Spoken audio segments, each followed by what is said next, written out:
그러면 왜 부처님께서는 오늘 모든 괴로움의 뿌리 또는 괴로움 그 자체라고 말씀하셨을까? 이거 한번 이제 생각해 봐야 되겠죠. 우리들은 이제 일반적으로 나라는 말을 사용합니다. 우리들이 나는 뭘 하고 싶다. 오늘 나는 기분이 좋다. 나는 생각한다. 이런 이야기 많이 하죠. 우리는 일상생활 속에서 나라는 의식을 가지고 있습니다. 내가 나라는 의식을 가지고 나라는 말을 하고 있다고 한다면 그 말이나 의식이 지시하고 있는, 의미하고 있는 것이 무엇인가가 있을 것입니다. 내가 만약에 보드 뭐라고 합니까?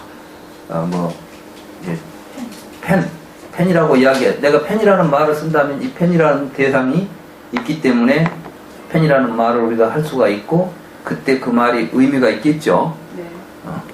그와 마찬가지로 내가 나라고 할 때는 반드시 그 무엇인가가 있기 때문에 그걸 나라고 부르고 있는 것입니다. 근데 우리가 구체적으로 우리의 일상적인 삶 속에서 나라고 부르는 것들을 한번 생각해 보자는 것입니다. 뭘 우리는 지금 나라고 하고 있을까요? 근데 우리는 나라는 말을 쓸 때 너무나 자주 무의식적으로 써버리기 때문에 구체적으로 그것이 무엇인지에 대해서는 생각을 해보지 않습니다. 그리고 나라는 단어가 소리가 같기 때문에 그 나라는 말을 할 때마다 동일한 내가 있는 것처럼 착각합니다. 그렇죠? 그러면 지금부터 나에 대해서 내가 지금 나라는 말을 사용할 때 여러분들이 한번 동일한 나가 그때 그 나가 동일한 것을 의미하는지 서로 다른 것을 의미하는지 한번 생각해 봅시다. 누가 나를 때렸습니다. 내가 오늘 매를 맞고 왔어요. 그래서 야 오늘 나 매 맞았어. 이때 내가 있죠? 네. 지금 뭐가 매 맞은 놈을 나라고 지금 하고 있지 않습니까? 오늘 나는 기분이 좋아. 지금 그때 나는 뭐냐면 좋은 기분을 느끼는 놈을 나라고 부르고 있죠?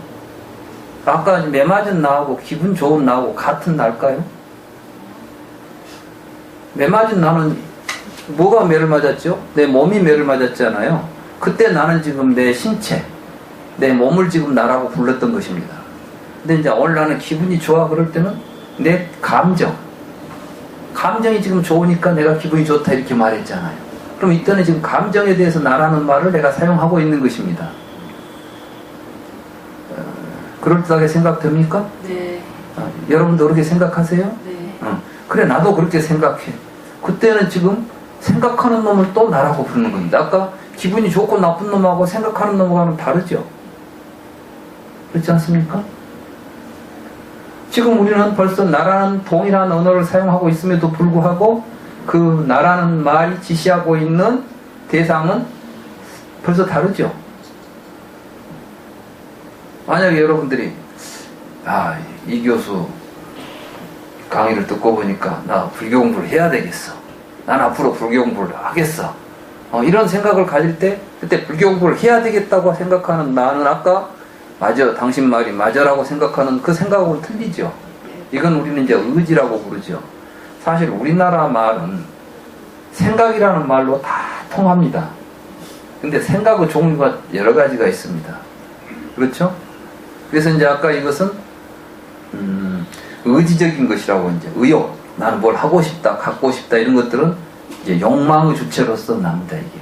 그러니까 아까 감정을 나라고 내가 느끼고 있는 감정을 나라고 불렀을 때가 있었고, 내가 하는 그 사유하는 것을 나라고 불렀거나, 또는 내가 뭔 의욕을 할 때 그걸 나라고 부르기도 합니다. 여러분들은 저를 지금 보고 계시죠? 내가 봤어. 그때는 지금 보고 있는 놈, 인식의 주체를 나라고 부릅니다. 이걸 보고 식이라고 부릅니다.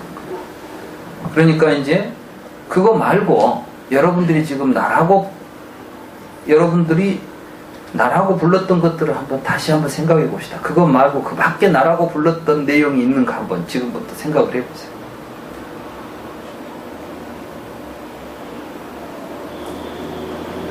아마 없을 거예요. 그래서 이걸 보고 일체라고 부릅니다. 일체. 다시 말해서 우리가 일체법이라고 말하죠. 일체법. 오는 일체법이다 이렇게 말했을 때에는 여러분들이 나라는 말로서 표현하려고 했을 때 그 모든 것들은 여러분들은 몸을 나라고 불렀거나 여러분들은 감정을 나라고 불렀거나 여러분들은 생각을 나라고 불렀거나 여러분들은 의욕을 나라고 불렀거나 여러분들이 인식했을 때 인식하는 어떤 인식의 주체를 나라고 불렀던 이 5가지의 나를 제외하고는 이제 어디에도 나라고 할 만한 것들은 없습니다. 맞습니까? 맞습니다. 여러분이 만약에 태어났다면 여러분이 몸이 태어나서 죽든 여러분의 감정을 느끼는 놈이든 생각을 하는 놈이든 의욕을 하는 놈이든 의식을 하는 놈이든 간에 그 어떤 놈일 것이라고 생각해야 되겠죠. 존재는. 그런데 여러분들은 이제 어떤 생각을 하느냐, 여러분들은 몸은 태어나서 죽을 때까지 존재한다고 생각합니다. 그렇습니까? 그러니까 효경에도 신체 발부는 수지 부모니 불감이 훼손이 효지시하라. 내 몸은 부모님이 준 것이니까 늙어 죽을 때까지 이것을 훼손시키지 말고 잘 갖고 가는 것이 효의 근본이다. 이렇게 이야기하지 않습니까? 여러분들은 감정이 있습니까? 없습니까? 생각하는 대로 하세요. 너무 깊이 생각하면 오답이 나오니까. 있죠? 내 감정이 안 맞잖아요. 여러분들을 왜 미워합니까? 여러분들은 감정을 상하게 하니까 미운 거 아니에요. 그죠? 감정이 있으니까 상할 거 아니에요. 나는 감정에 심한 상처를 입었어. 이렇게 말하잖아요. 그죠? 여러분들 감정을 가지고 있다고 생각해요. 그 감정을 여러분들은 태어나면서부터 여러분들은 몸속에 있는 그 무엇이라고 생각하고 계시죠? 죽을 때까지 그 감정이 있다고 생각하죠? 문제는 죽고 난 뒤에도 그놈이 어디로 갈지 안 갈지는 잘 모르지만 적어도 태어나서 죽을 때까지는 동일한 감정이 있다라고 믿을 것입니다. 사실인지 아닌지는 모르지만 일단 여러분들은 그렇게 믿고 계시죠? 생각하는 놈도 마찬가지죠. 생각하는 놈이 있습니까? 없습니까? 옳다 그러다 막 생각하잖아요. 그 생각하는 놈이 나에게 지금 아내가 있을 거라고 생각하는 거예요. 의욕을 일으키는 놈이 나에게 있을 거라고 생각하는 거예요. 이게 전부 다 여러분들 속에서는 존재로서 실제합니다. 이것이 존재입니다. 다시 말해서 12연기에 보면 노사는 생을 연하여 있다 그랬죠? 생은 유를 연하여 있다 이렇게 말했잖아요. 그 유가 바로 그 존재들입니다. 그러니까 여러분들은 이 나라고 하는 이 존재가 몸이 됐든 감정이 됐든 이성이 됐든 의지가 됐든 의식이 됐든 간에 존재한다는 생각을 가지고 있기 때문에 그 존재가 태어나서 죽을 거라고 생각을 합니다. 맞습니까? 우리들 의식이 그렇게 지금 작용하고 있습니다. 그래서 여러분들은 내 몸을 지키려고 합니다. 여러분들은 몸이 좀 손상을 당하거나 누가 여러분들은 몸을 때리면 막 화가 나고 그러죠? 몸을 지키려고 해요. 나니까. 여러분들은 감정을 여러분들은 지키려고 합니다. 여러분들 기분 좋게 하려고 얼마나 노력합니까? 여러분들은 생각을 지키려고 합니다. 여러분들은 생각하고 틀리면은 말도 안 합니다. 여러분들은 욕구를 충족시키려고 얼마나 노력합니까? 그리고 그 의식을 통해서 이것을 자기와 타자를 엄격하게 구분하고 있죠. 나와 세계는 항상 구분되죠. 이렇게 나는 나고 바깥으로서 여러분들에게 항상 구분되고 있는 내가 있잖아요. 그 구분하는 나, 의식의 나. 이것을 이제 좀 더 면밀하게 있는 그대로 살펴보자는 것입니다. 과연 여러분들은 몸은 태어나서 죽을 때까지 그대로 존재하고 있을까요? 그리고 죽은 뒤에가 문제가 될까요? 부처님은 사념처 수행을 이제 말씀하시는 가운데 신직즉 식직즉 신집이다 이렇게 말하고 있어요. 그러니까 식이라고 하는 것은 이제 음식이죠. 음식. 먹은 것이 모여 있는 것이 내 몸도 이렇게 뭐가 모여 있죠. 먹은 것이 모여 있는 것이다 이런 뜻이에요. 그러니까 여러분들은 몸은 끊임없이 새로운 것을 먹으면 새로운 것이 쌓이겠죠. 여러분들은 몸 안에 있는 것들은 다 빠져나가겠죠. 새로운 것이 쌓이고 있죠. 여러분들은 몸은 그러니까 태어나서 지금까지 새로운 것이 계속 집과 뭐를 같이 하죠. 생겼다가 없어지는 것들이 반복되고 있을 뿐이죠. 예를 들자면 강물이 흘러갑니다. 우리가 볼 때는 어제도 그 강물이 있고 오늘도 그 강물이 있고 항상 똑같은 강물이 흘러가고 있는 것처럼 보이죠. 그래서 우리는 강이 흘러간다고 말합니다. 그런데 실제로 보면 그 강물은 어제의 강물이 오늘의 강물입니까? 새로운 강물이 흘러가고 있죠. 계속해서 똑같이 흘러가니까 다 똑같은 존재가 있는 것처럼 보이지만 사실은 그렇게 흘러가고 있습니다. 이걸 무상이라고 부르는 겁니다. 그러니까 이제 색은 무상하다. 물질은 무상하다. 그 이야기 하고 있는 게 아니에요. 지금 불교 경전 해석하면서 특히 색에 대한 번역들을 물질이라는 말을 많이 씁니다. 그 물질이라는 말을 쓴 건 아비달마 때 세상의 모든 존재를 색법과 신법으로 나누고 물질과 정신이라는 이분적인 구조로 존재를 부처님이 보았다고 해석한 데서 비롯되는 겁니다. 그런데 부처님은 모든 존재를 무상하고 공이라고 말했지 그것이 물질이다 정신이다라고 이분적으로 이야기하신 적이 없습니다. 그러다 보니까 색법이라는 말을 물질이라고 규정하고 보니까 색이라는 단어가 나오면 다 물질을 우선으로 해서 그 개념을 이해하려고 합니다.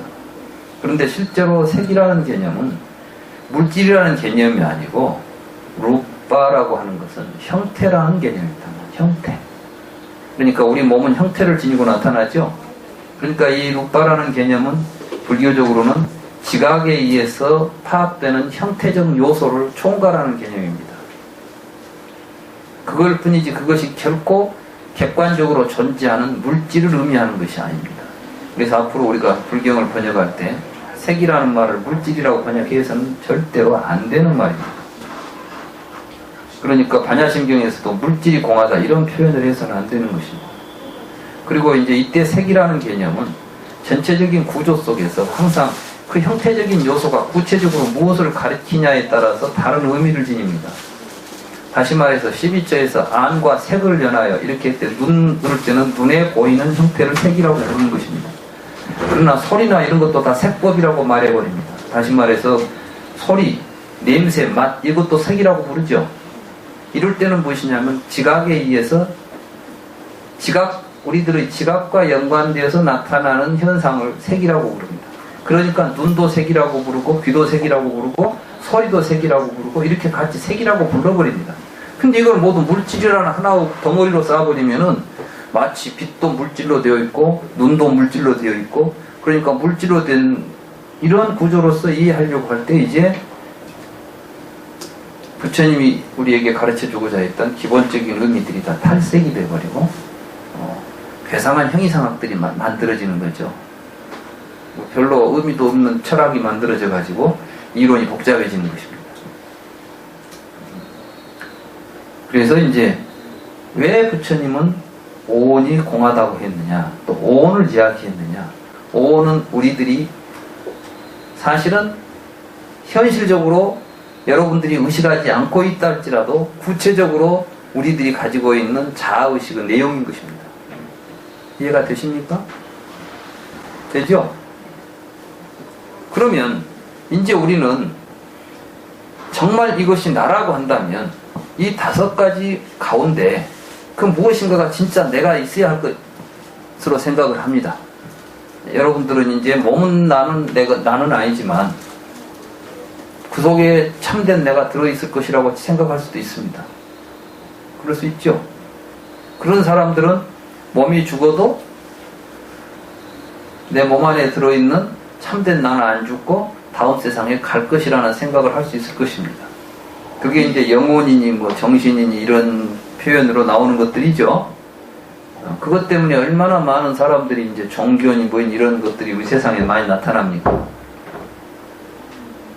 부처님은 그 모든 것들이 영혼이나 정신이라는 말을 쓰는 게 아니라 그것은 곧 느낌, 생각 이런 구체적인 네 가지 현상이라고 보는 것입니다. 맞죠?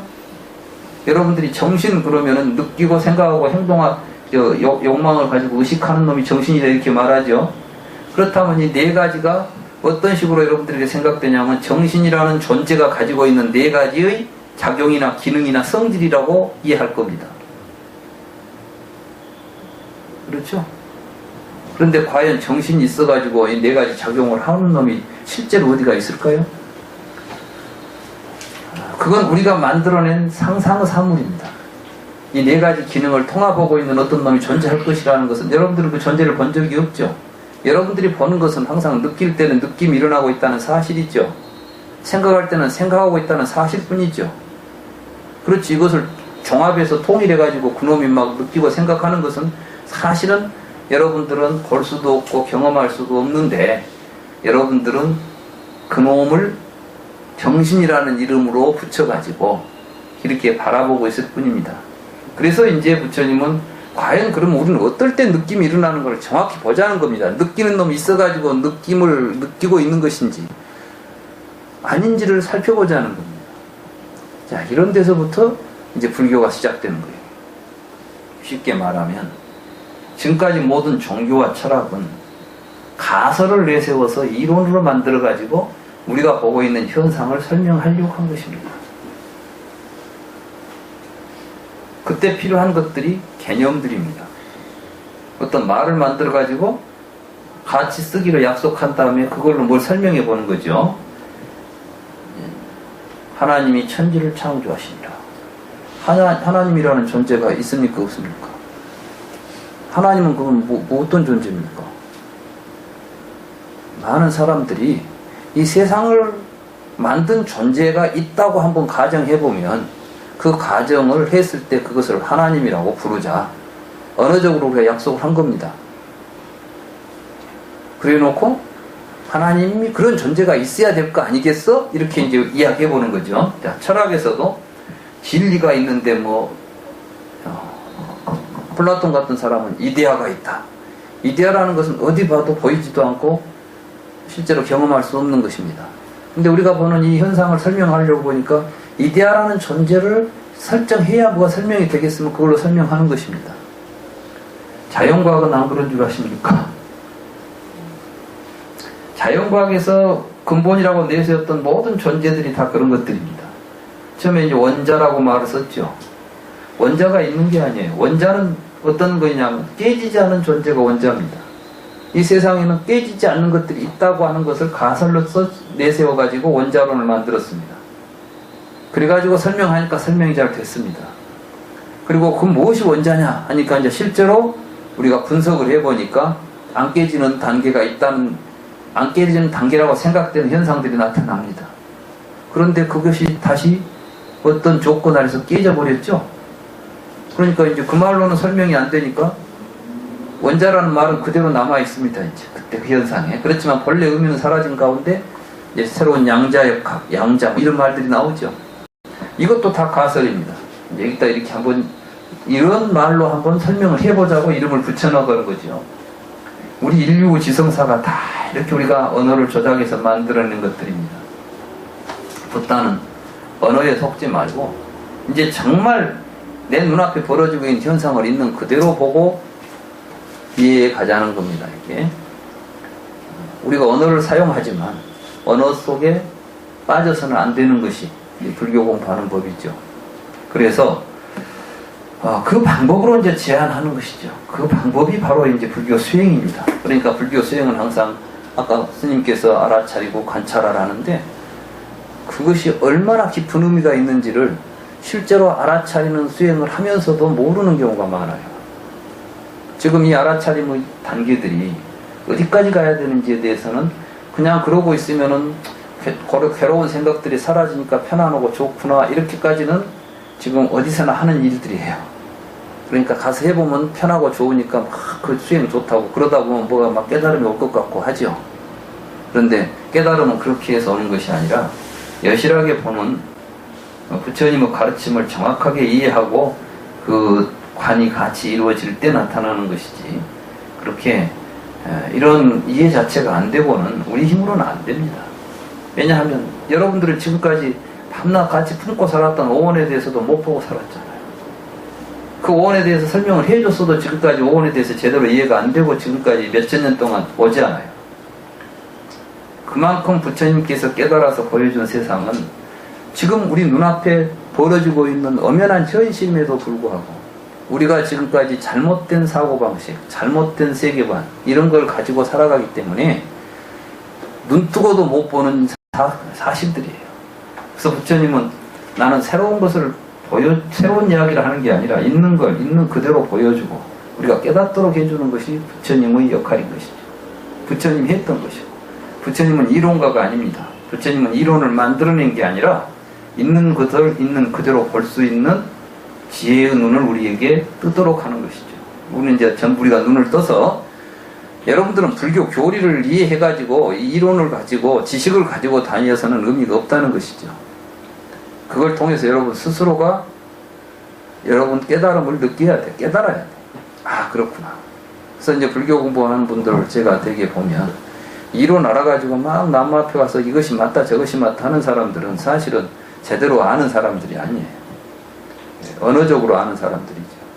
그러나 이제 실제로 제대로 하는 사람들은 누가 뭐라거든 지금 저것은 저래서 어떨 때 우리 마음이 이렇게 일어나고 그 일어나는 마음이 저런 식으로 해서 저렇게 언어가 됐고 저렇게 말을 하고 있고 저렇게 행동하고 있고 저렇게 살고 있구나, 이런 것들이 이제 눈에 보이기 시작합니다. 이건 이제 지식으로서는 가는 세계가 아닌 것이죠. 지금부터 이제 그 이야기를 할 겁니다. 크게 이야기하자면 우리는 눈을 가지고, 우리가 눈이 있죠? 모든 살아있는 것들은 지각 구조를 가지고 있습니다. 그리고 그 지각 구조가 그 중생들의 세계를 만듭니다. 여러분들은 지금까지 세계 속에 내가 태어나서 살고 있다고 생각이 왔죠? 네. 그랬죠? 그러니까 죽은 뒤에 어느 세상으로 또 갈 것인가를 걱정하는 것이요. 여러분들이 내세를 생각한다는 것은 세계와 내가 따로 떨어져 있어가지고 나라는 놈이 세상에 들어왔다 나갔다 한다고 생각하는 거죠. 자, 이 세상에서 나가 뭐 바뀌는 딴 세상이 있냐 없냐, 여기 가서 내세가 있냐 없냐는 문제가 벌어지죠. 부처님은 이러한 질문을 했을 때 대답을 했습니까 안 했습니까? 예? 왜 안 했을까요? 몰라서? 말도 안 되는 질문이니까. 이놈이 있어야 될 거 아니에요 먼저. 근데 과연 그 존재가 지금 우리가 살펴보니까 여러분들은 몸이라는 게 왔다 갔다 하는 놈이 될 수 있어요 없어요? 여러분들은 몸은 마치 흘러가는 강물처럼 계속 음식물이 흘러갈 때 형성되어 있는 형태라니까요. 그죠? 근데 그 뭐가 오고 가려면 어디가 있습니까? 본래 불거 불래야 오고 가는 놈이 없는 것이야. 여러분들은 감정이라는 것이 뭐냐? 부처님은 너희들이 감정이라고 부르는 것은 촉으로부터 나타난다 그랬어요. 여러분들이 뭔가 대상을 접촉하지 않으면 여러분들은 감정이 일어나지 않는다는 것이요. 여러분들이 감정이 본래 내재하고 있는 것이 아니라 어떤 조건 아래서 감정은 발생한다. 이것이 조건에 의해서 발생한다, 이 말이 연기라는 뜻이에요. 그러니까 모든 것은 연기하고 있다, 이걸 봐라 그 말이죠. 연기하고 있는 것은 여러분들이 왜 그럽니까? 라고 이치를 따져 묻을 필요가 없습니다. 왜냐하면 이미 일어나고 있으니까. 내가 여러분들은 살을 꽂으면 여러분들은 아파요 안 아파요? 예? 아파요. 왜 아파요? 물을 필요 없어. 꼬집으니까 아프지. 우리는 그때 꼬집으니까 아프지라고 말하죠. 그럼 뭐 어떤 이론이 있어서 아픕니까? 아니면은 꼬집으니까 아프다는 사실을 여러분들이 몸으로 느끼니까 알고 있는 겁니까? 느끼니까 한 거 아니야. 말하자면 지금 불교에서 알아가는 것들은 그렇게 알아가는 것이 여러분들이 직접 몸으로 체험적으로 지금 이야기해가는 거예요, 여기서. 자, 척을 통해서 수가 나온다는 것도 체험적으로 여러분들이 느끼는 이야기지, 이론이 아니라니까. 여러분들이 이쁜 걸 보면 어때요? 기분이 좋잖아. 미운 놈 보면 어때요? 참 묘해. 자기가 미워하는 사람이 있는데 그 사람이 아닌데 비슷한 용모를 가지고 있으면 그 사람이 이뻐 보여요? 미워 보여요? 예? 미워 보일 거야 아마. 여러분들에게는 감정이 존재하고 있는 게 아니라 어떠한 조건이 있으면 기쁜 감정, 괴로운 감정, 즐거운 감정은 그 조건에 의해서 나타났다가 사라져가는 것이지, 그 느끼는 놈이 있어가지고 느끼고 있지를 않습니다. 그건 마치 아까 내 몸이 먹은 것이 들어오면 쌓이고 아니면 나가듯이 똑같은 구조예요, 이게. 여러분의 생각도 그렇습니다.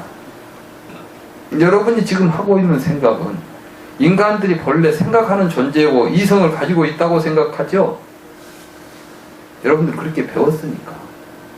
학교에서 인간은 생각하는 갈대다. 뭐 파스칼?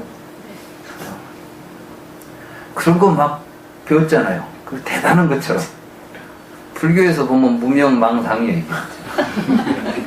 그러니까 불교로 가지고 세상을 봐버리면 지금에 있는 모든 학문들이 하나도 쓸모가 없어. 이게 다 쓰레기들이야. 헛소리 하고 있는 거지. 쉽게 말하면. 얼마나 무서운 겁니까? 이 불교가 이제 나타나면 세상의 모든 것들이 다 자취를 감춰버려야 돼. 새 세상이 되는 거예요. 여러분들은 지금 그 공부를 하는 거예요. 그러니까 지금 이 공부를 간단히 보지 마세요. 이 공부는 세상을 새로 세우는 경천동지할 이야기들인 거예요, 이게 지금. 그래서 이런 걸 이야기할 때 부처님이 이런 이야기를 하니까 6가지 진동이 일어났다, 이런 이야기들이 나오는 거예요. 법화경에 보면 부처님이 설법하면은 이 세상이 6가지로 진동을 해버렸다고 그랬어. 왜냐? 지진이 일어났다는 것이지. 이 지진이 뭐예요? 땅이 흔들린 건데, 우리가 생각하고 있는 우리들이 삶의 기본적인 지식이나 토양들이 그냥 근본적으로 흔들리고 다 무너져 버린다는 거예요. 새로운 것들이 벌어지는 거예요. 그걸 이제 경에서는 그렇게 표현합니다. 사람들은 막 왜 갑자기 지진이 일어났다고 하지? 지진은 무시무시하게 무서운 거예요. 옛날 사람들에게 지진이라는 것은 얼마나 큰 공포겠어요. 응? 땅이 막 흔들려버리고 땅이 갈라져 버릴 때. 근데 부처님 설법으로 그렇게 무시무시한 것을 다 비유를 했어요. 그건 다른 게 아니에요. 우리가 지금까지 믿고 있었던 모든 삶의 기반, 삶의 기반들이 무지로서 깨져버리고 새로운 지혜가 밝혀지기 위해서 새로운 세상이 열린다는 상징적 표현인 것입니다. 아무튼 이렇게 이제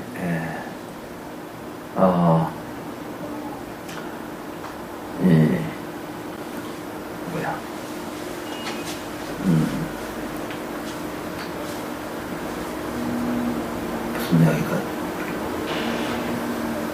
흔들리네요. 우리가 이제 알고 있는 이러한 지식의 세계들이 사실은 지금까지 우리는 이제 언어적으로, 개념적으로 만들어 놓고 있는 체험적 지식들이 아니기 때문에 부처님은 그런 것들을 체험적으로 있는 그대로 보도록 우리에게 가르쳤던 것이고, 그래서 이제 세계가 도대체 너희들이 보고 있는 너 자아라는 것과 너희들이 말하는 세계란 도대체 뭐냐? 우리 중생들이 보는 세계에 대해서 부처님은 그것을 이제 12입처다. 그래서 일체는 12입처다. 이렇게 이제 말씀을 하셨어요. 그러니까 일체는 12입처라는 말은 그 당시 인도 사회에서는 이 세상을 설명하려고 할 때 유물론자들은 지수화풍 4대가 모든 것을 만들었다, 이렇게 설명했고, 브라만교에서는 브라만 신이 이 세상을 만들었다, 브라만이 일체다, 이렇게 말했을 때 부처님은 그런 존재들을 이야기해서는 안 된다. 우리가 말하는 일체라는 것은 결국은 우리들의 지각구조, 살아있는 모든 것들이 가지고 있는 지각구조가 곧 세계의 근본이다, 이런 이야기를 한 거예요. 생각해 봅시다. 여기에 지금 개가 한 마리 있다고 합시다. 그러면 이 개는 인간개가 있겠어요? 축생개가 있겠어요? 축생계죠. 그러면 이 공간이 이 세계를 축생계냐 중생계냐로 규정을 하겠습니까? 아니면 개는 개의 의식이, 사람은 사람의 의식이 이 세계를 규정하겠죠? 이해가 됩니까? 그러면 그렇게 생각하면 사람들이 또 그 속에 뭐 마음이 있을 거라고 생각합니다. 이 마음이라는 것이 어디서 발생하느냐? 부처님은 바로 안과 색을 연하여 안식이 발생한다 이렇게 말했어요. 그러니까 우리들이 말하는 의식이라고 하는 것은 어디서 발생하냐 하면은 지각 활동을 통해서 만들어집니다.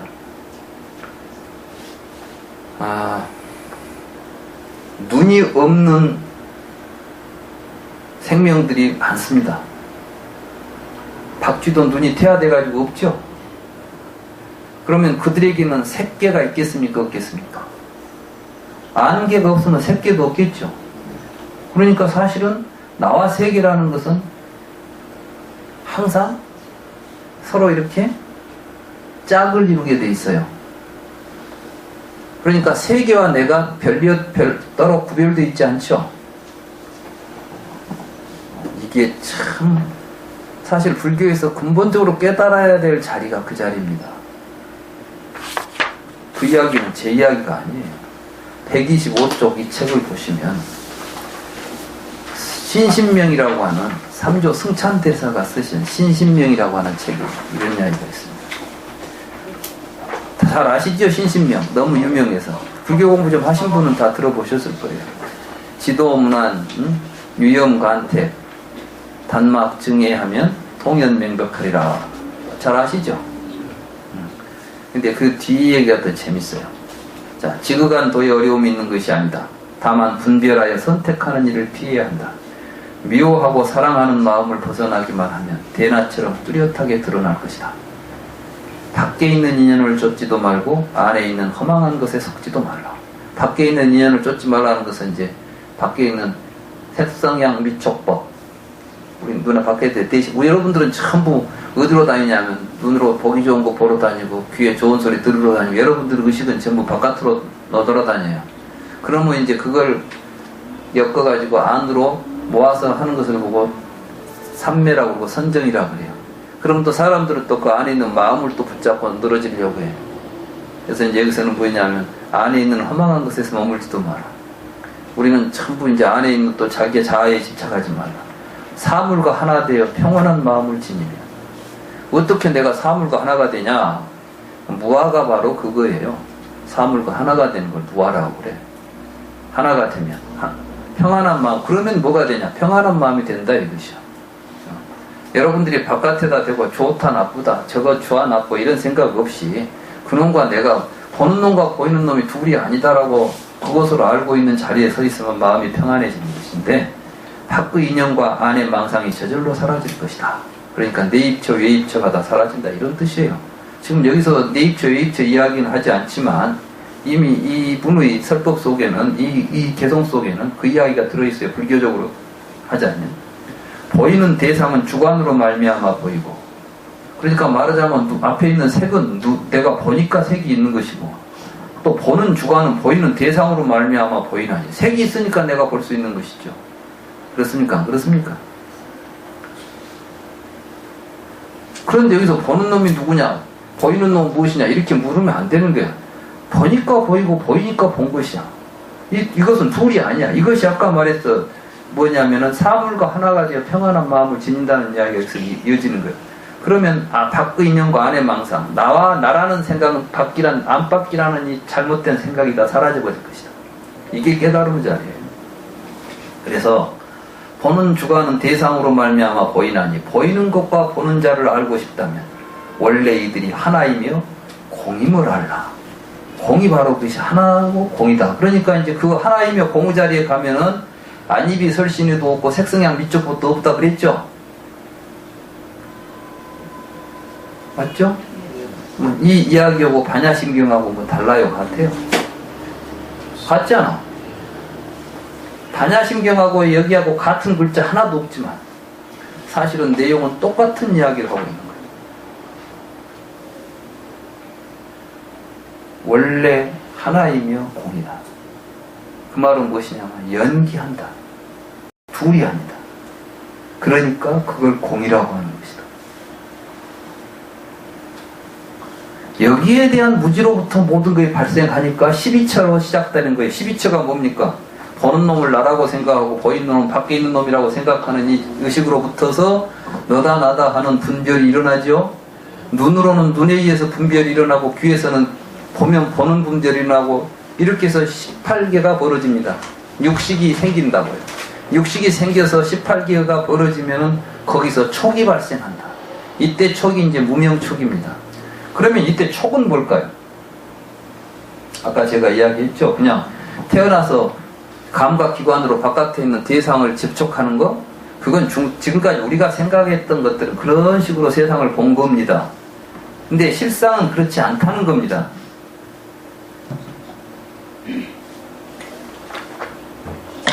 만약에 대상을 접촉하는 것이 촉이라면 이걸 보고 누구든지 다 컵이라고 봐야 되겠죠?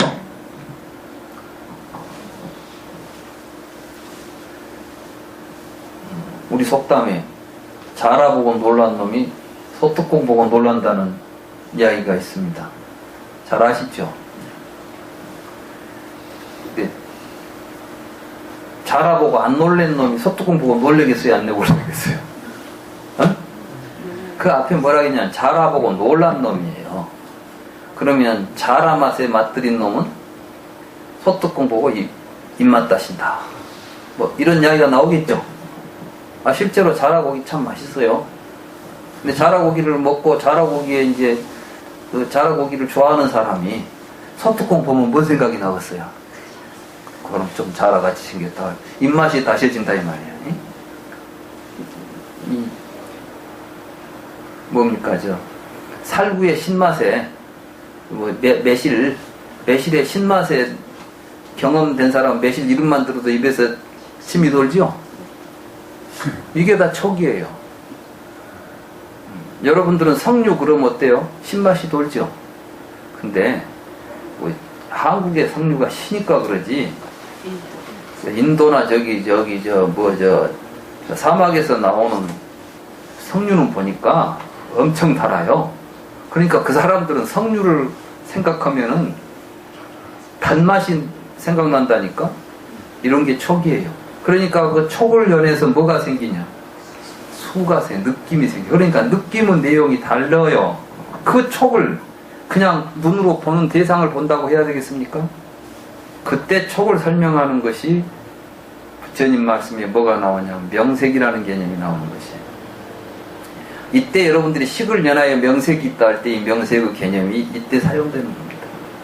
그런데 지금까지 명색을 물질과 정신 이렇게 또 설명을 합니다.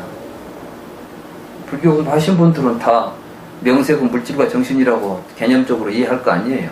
사전에도 그렇게 나오니까 불교 사전에도 명색 그러면 물질과 정신 이렇게 표현이 됩니다. 근데 이제 보면 자 여러분들은 뭘 가지고 있냐면은 아까 이제 이 성류라는 개념을 가지고 한번 생각해보면 여러분들은 성류라는 개념 이름 있죠? 성류라는 이름에 대해서 성류가 어떻게 생긴지 형태적으로 가지고 있죠.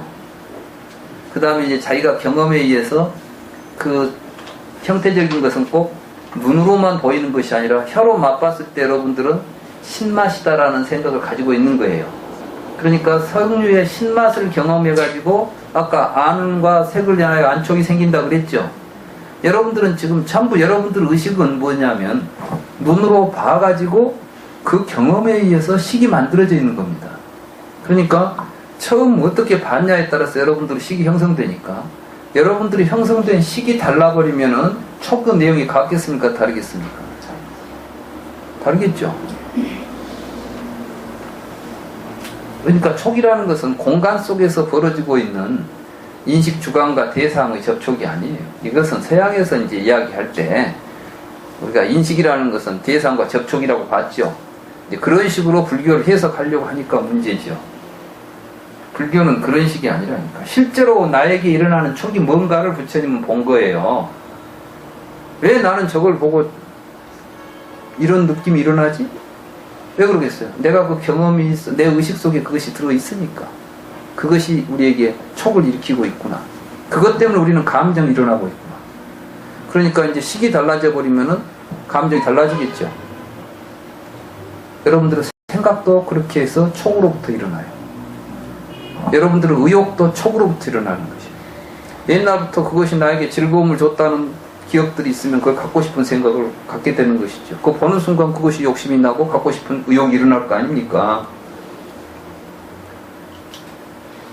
이제 이런 것들을 설명해내는 개념이 촉이에요.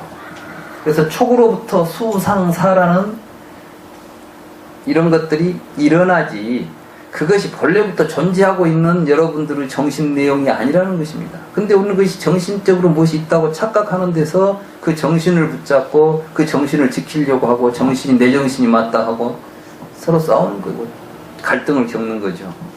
그래서 이제 오온이 무상하다, 무하다, 이런 것들은 이러한 성찰을 통해서 12처에서 촉이 발생하고 촉으로부터 수상사가 발생해서 그것들이 계속 반복되는 가운데 자기 의식화되고 자기 감정화되어 있다는 것을 보게 되면 이것이 무상하게 연기했다는 것을 깨닫게 될 거 아닙니까?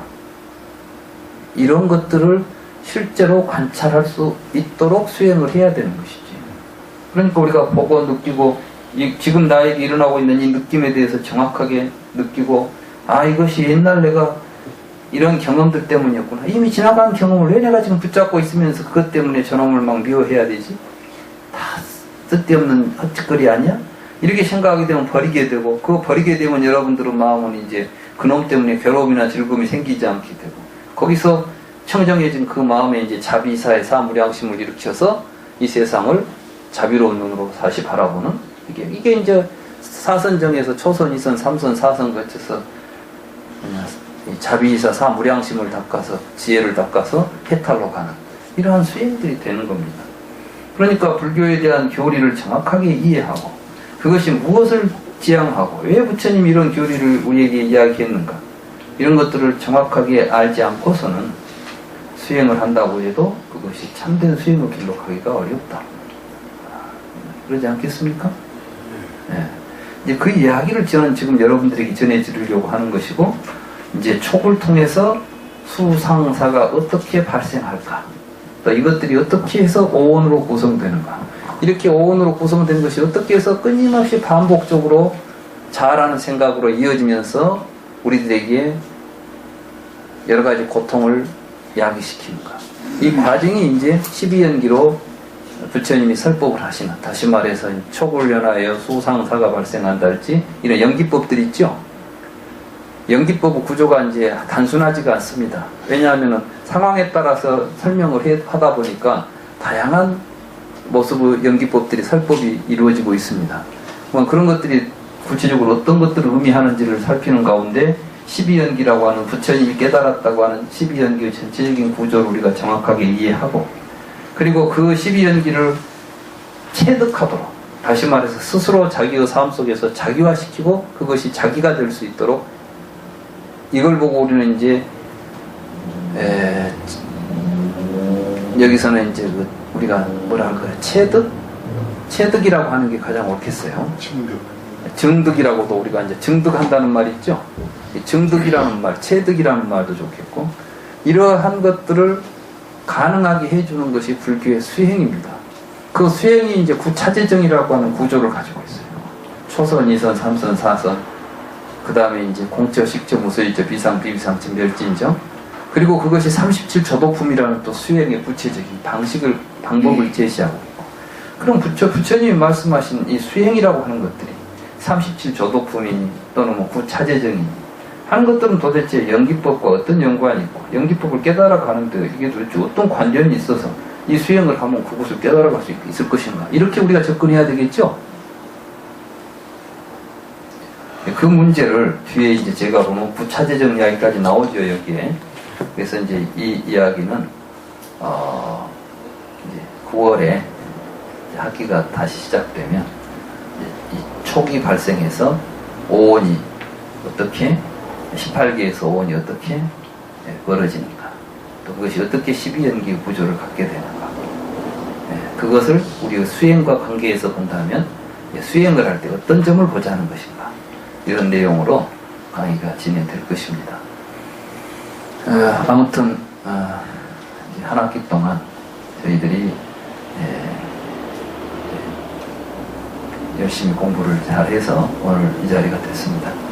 그리고 또 이런 공부들을 좀 더 깊이 있게 성찰하는 기회로 이번 18, 19 7월 18, 19 양일간 내수사에서 집중 수련을 하게 될 것입니다. 모두 같이 동참하셔서 좋은 공부하시고, 특히 이번 집중 수련회는